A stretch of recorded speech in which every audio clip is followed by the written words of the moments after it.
so let's go ahead and get started with testing now that I have all of my items open. So I'm going to start at the landing page. The one thing that I want to point out is that there is this text here that says get to the choppa. You'll notice this in two places. One is the landing page, and the other is if you make it to the sign up page, which is after participant.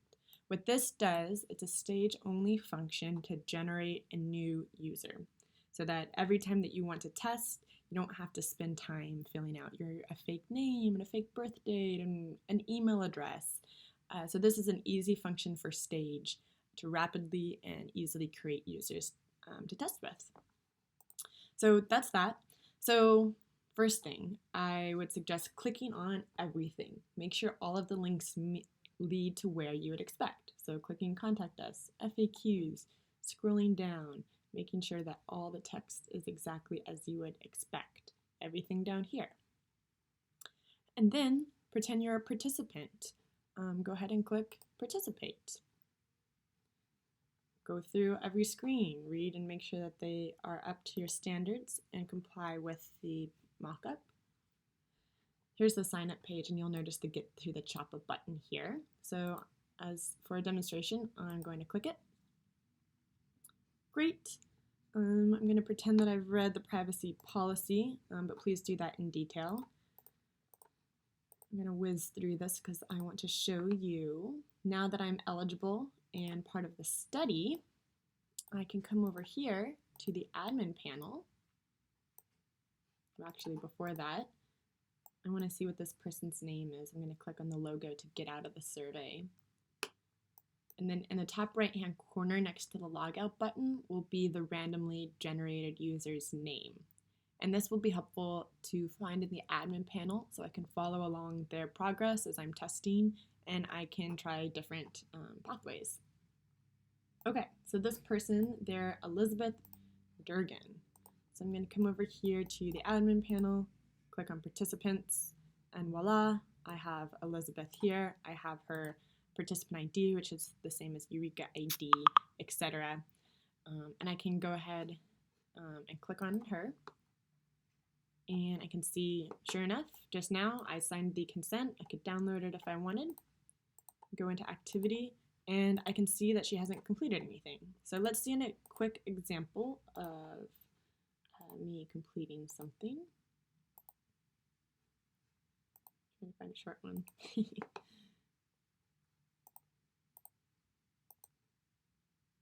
Okay, so I finished that. Let's refresh the admin panel. And look, I can see that I have a green check mark next to surgical history, and I've completed it, which is great. Okay. So maybe for testing, maybe I would do one test user as a model participant and go all the way through everything. Maybe one participant, I would jump around. Remember, we have these different sections. Maybe I would do one family history survey, a couple pancreatic cyst surveys, and then maybe jump over here to the optional biospecimen consent. Remember that you can use these arrows to go within surveys within the sections. And there's things up here to click around on. So I could go settings. These are just our generic reset email and password templates. And then down here on consent, I can see as the participant a consent that I've signed. Okay, what if you want to test eVisit X? Well, we have a testing panel. So while you're in the participants portal, you can go up to the URL address bar and add/test. Great. So this is going to pull up a page that once again is only on the Stage environment because Stage is for testing. So let's look at eVisit 1. eVisit 1, is it completed? No, not yet. Remember, this participant, they've only finished this one activity. So the main purpose to use this is if you want to jump to eVisit X. So how do I get to eVisit X? Well, up here, if you close the eVisit, the next eVisit will open. So let's go ahead and do that. E-visit has been closed. Okay. Now if I click the study logo, I will go back to the normal participant view, or I could click home. I'll click the logo. Okay, if you ever want to escape from a survey and get back to the carousel for all the other activities, you can click the logo. And so now I see these two sections that I have in eVisit X.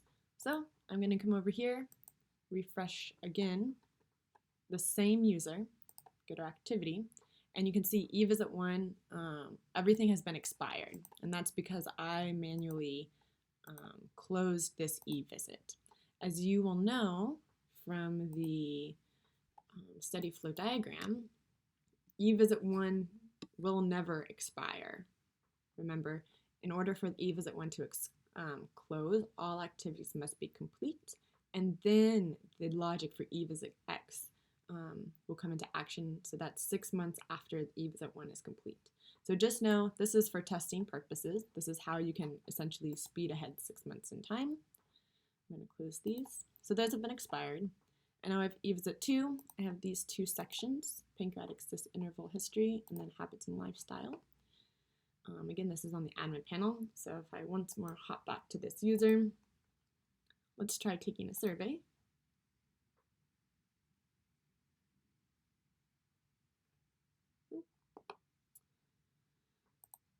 And again, just try clicking on everything. Let's submit that. Let's maybe do one more. Just going to put some random answers, but I definitely suggest actually reading and going through.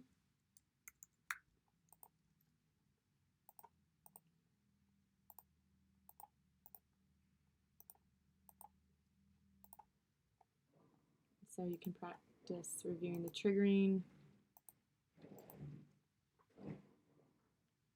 Okay. So now I've finished 2 activities, and once more, let's go to the admin panel. Let's check out the eVisit 2, and this user has finished 2 in the pancreatic cyst interval history. Okay, great.